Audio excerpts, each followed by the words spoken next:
महाशिवरात्रि। लोग कहते हैं यह शिवजी की शादी की सालगिरह है, लेकिन सच कहूँ यह आधी अधूरी बात। ये रात सिर्फ जश्न की नहीं बल्कि उस खौफनाक अंधेरे की गवाह है जब पूरी दुनिया खत्म होने की कगार पर। एक ही रात में 3 ऐसी घटनाएं घटी जिन्होंने ब्रह्मांड का नक्शा बदल दिया। जरा सोचिए, एक तरफ शादी की शहनाइयां थी तो दूसरी तरफ मौत का जहर, और तीसरी तरफ एक ऐसी आग थी जो ब्रह्मा और विष्णु का घमंड चकनाचूर कर रही थी। तो सावधान हो जाइए, क्योंकि आज हम शिवलिंग के प्रकट होने की वो कहानी सुनेंगे जिसे सुनकर आपके रोंगटे खड़े हो जाए। कहानी पर आते हैं। एक बार ब्रह्मा जी और विष्णु जी में युद्ध छिड़ गया। दोनों लड़ रहे थे कि मैं महान नहीं, मैं तुमसे ज्यादा महान हूँ। मैं सृष्टि का रचयिता हूँ, मेरे बिना यह ब्रह्मांड शून्य है, मैं ही महान हूँ।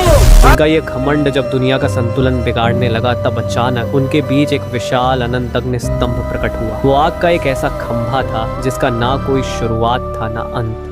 उस दम से एक भारी आवाज आई, जो मेरे अंत को खोज लेगा वही महान होगा। ब्रह्मा जी हंस बनकर ऊपर उड़े और विष्णु जी वराह बनकर नीचे। हजारों साल बीत गए, विष्णु जी को अंत नहीं मिला। उन्होंने अपनी हार मान ली, लेकिन ब्रह्मा जी ने वापस आकर झूठ बोला कि उन्हें अंत मिल गया है। उसी पल उस आग से काल भैरव प्रकट हुए और सजा के तौर पर उन्होंने ब्रह्मा जी का वो सिर काट दिया जिससे उन्होंने झूठ बोला। उनका अहंकार टूट, क्योंकि शिव जी आग के रूप में आए, वो बहुत गर्म। तब देवताओं ने उन्हें शांत करने के लिए उन पर जल और दूध चढ़ाया। यही वो पहला दिन था जब शिवलिंग पर रुद्राभिषेक की शुरुआत हुई। लेकिन कहानी यहीं खत्म नहीं होती। एक बार जब देवता श्रीहीन यानी कमजोर हो गए थे तो अपनी शक्ति वापस पाने के लिए समुद्र मंथन हुआ। सबको उम्मीद थी अमृत, लेकिन निकला गया हलाल विष। पूरी दुनिया जलने लगी। तब फिर वही भोलेनाथ आगे आए। संसार को बचाने के लिए उन्होंने उस उबलते हुए जहर को पी लिया और अपने कंठ में रोक लिया। जहर की गर्मी से शिव जी का शरीर तपने लगा। उस जलन को शांत करने के लिए सभी देवताओं ने उन पर पूरी रात गंगा जल,